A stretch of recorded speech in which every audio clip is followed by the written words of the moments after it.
If you're thinking about applying to law school, this is all the details to ace the process. If you aren't sure, be sure to watch the other video on exploring law school. We'll cover the overall timeline, understanding LSAC, the law school application components, and selecting schools. So your application timeline is about 1 year. So 1 year in advance of when you want to go to law school, you're really going to want to be working on this because it is rolling admissions. Beginning in the fall, law school representatives start reviewing, evaluating, and admitting candidates and start giving away merit funds. So you want to aim for late November or Thanksgiving to get your applications in. The 4 components that you're going to be submitting, similar to undergraduate, are your Lsat scores, letters of recommendation, personal statement, and transcripts.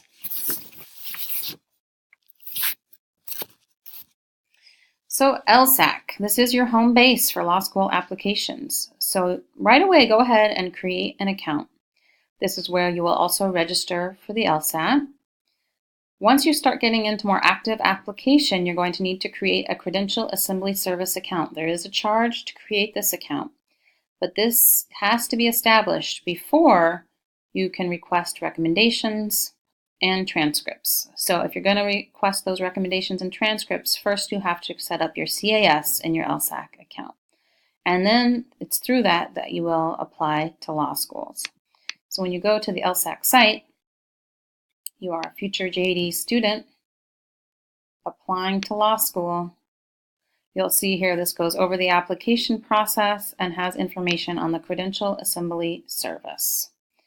So pretty much all American Bar Association approved law schools require the use of the CAS. So the LSAT, this is where you're going to spend the most time in your application. Generally requires about 2 to 3 months of consistent weekly preparation in order to get ready for the test. We recommend, and students usually do take it in the summer or early fall before applying. So if you're aiming to get your application in by Thanksgiving, taking it in the summer or the early fall will allow you the chance, if anything goes amiss, to be able to take one of the later test dates and still get it in reasonable time in the application cycle. So while we recommend Thanksgiving, certainly there are unforeseen circumstances, things that arise that require a later timeline. And so do the best that you can in the time that you have. A big question is always self-study or a test prep course. There's a lot of factors here, and it's a very personal decision. Test prep courses are expensive, and for some students, they're a really good fit. They give students the ability to really work it through verbally with someone, with a teacher. They have external deadlines, expectations, guidance, and feedback on how you're doing that some students just find really essential in order to do well on the LSAT. And doing well on the LSAT is really important. 3 points, 4 points can make a huge difference in the schools that you get into and the merit scholarships you receive. On the other hand, there's a whole group of folks that do great with self-study. They're able to set their own schedules, really stick to it, work through the concepts in one of the books, and commit to taking timed practice tests and then evaluating their own performance. The timed practice tests are key to get used to the pace and the conditions at which you have to take the test. Ideally, you'll take it one time, so take it when you feel like you've done the preparation necessary to succeed. But if you do have to take it twice, most schools report that they look at the higher score. Letters of recommendation. So most schools require 2, sometimes 3, or they accept 3. Consider people who know you well. Just because someone's important, has a big name or title, doesn't mean they're going to write you a great letter. Do they know you well, and are they able to speak to the skills that are relevant to law school? So can they speak to your strengths? If you can, ask in person, but if that's not possible, you can ask over the phone or through email. Recommend asking, do you have the time to write me a strong letter of recommendation for law school? So that gives them the option, if they don't feel like they're able to do that, to gracefully say no. Give them all the information they need to write a strong letter. Give them the building blocks. Share your goals, why you want to go to law school, your resume, what else you've been doing, copies of your work or summaries of projects, and then the list of skills that law schools are seeking. This gives them all the tools that they need to put together a great letter. As I mentioned, you're going to request the letter through your CAS account. So you set up your CAS account, then you enter the names of your recommenders, and then you can send them the electronic request. But don't do that until you've had the conversation with them. Make sure you give them at least a month to write and submit their letter, as they may have a lot of other things that they're doing at the same time. So these are the core skills, values, and knowledge that I mentioned. It's good for you to know this list, and it's great to share with your recommenders. So you want to choose people who can speak to these skills, and you want to give them this list so they know what are the skills that they should be speaking to in their letters. Your transcripts is one of the easier components of your application. So also in your CAS, you will enter your institution, so enter UVM, which will create a transcript request form for UVM. Then you can request your official transcript from the UVM registrar. They have an online request form that you will fill out.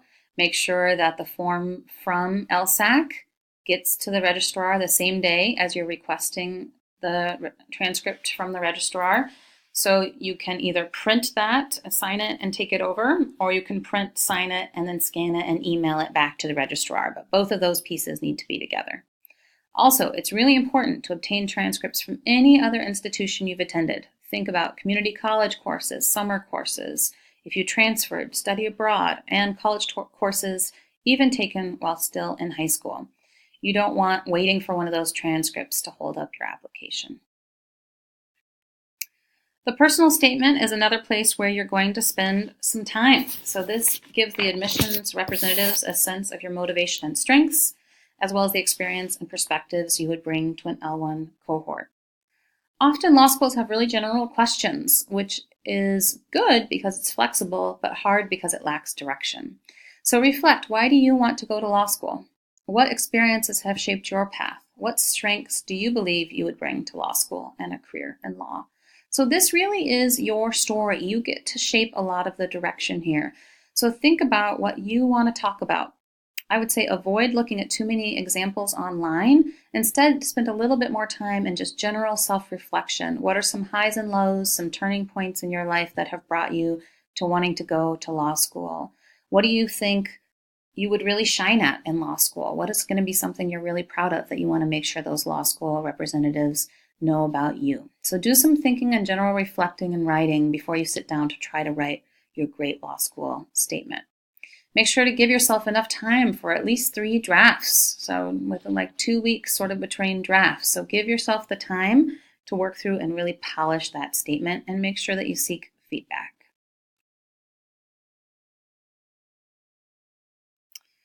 So then you have to choose which law schools. Where are you applying, and then where might you ultimately go? And there's a lot of considerations with that.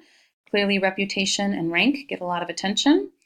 Location is also really important. If you know you want to be in Boston, know what those schools in Boston are and which schools have recruiting relationships with firms or organizations in Boston. Who has a lot of alumni in Boston? Be clear about location, and that can make a big difference in your school choice. Class offerings, the atmosphere and culture of the school, the diversity of the school, cost, and employment prospects. All of these are factors. If you're someone who really thrives in a competitive environment, that's good to know and will impact your choice of school, as will the opposite. Cost, you may not really know the cost of each school ultimately until you get your acceptance and aid package letters, but that's probably going to be a factor for many people. So use the resources to look at law schools. So Lsat is a great resource. There's a lot of information on there about law schools. So if you scroll down, first select that you're a future JD student, then search for law schools and the Lsat official guide. So you can enter your GPA and Lsat to look at law schools. You can also explore it using the state map. So you can learn all the law schools that are in Massachusetts, ABA approved law schools, and get information on each of those. Most students also find the ABA required disclosures really helpful when putting together their list of schools. So these 509s, select the most recent year. We'll continue with Boston as our example. These reports have all the stats that you are going to want to know on a school, and they all have to have it in the same consistent format. So these are really useful. So as you're building your law school lists, make sure you're looking at what are the median of the LSAT and GPA for these schools, as well as the 25th and 75th percentiles. So if you are below the 25th percentile for admitted students, that's going to be more of a reach. If you're above the 75th, then you can feel more comfortable. And if you're right at the median, that's one of those target schools for you. So this helps you put together your list. You can also look at LinkedIn to see where the school's alumni work and to find also UVM alumni attending schools of interest. So you could look at the UVM alum page on LinkedIn and find UVM alumni attending or who have attended, for example, Boston University, and ask them about their experience. You can also look at the law school page. So each law school has its page, and you can look and see for Boston University School of Law, as an example, where are the alumni living, working, and what are they doing? And you can look at this, you can play with these searches however you like. So you could look at BU alumni who are in New York. And what you want to see is, are they living, working, and doing things that you want to do? Because then there's a pathway for you. There's the alumni from Boston University School of Law, which might offer internships, connections, and jobs. Talk with law school reps whenever you can. They visit UVM. You can visit the law school. There's law school forums where a lot of law schools come together, so take those opportunities. And how many to apply to? 6 is pretty typical, but some apply to more due to the ease of the process, though the cost does add up. Make sure you're applying to those core target schools where your GPA and LSAT are right around that median, and then add some reach and safety schools. But ask yourself, would I really go to this school if I were admitted? If you wouldn't, it may not be worth applying. The good news is that UVM applicants consistently get admitted to ABA-approved law schools at a rate of 10 percentage points higher than the national. So when the national is around 72%, UVM has been around 82%, and that's consistently been the case. UVM pre-law advisors, both at the Career Center and in the academic units, are here to help you, and you can find their contact info and more information on applying to law school on the law page at the Career Center website. We wish you all the best in your law school application process.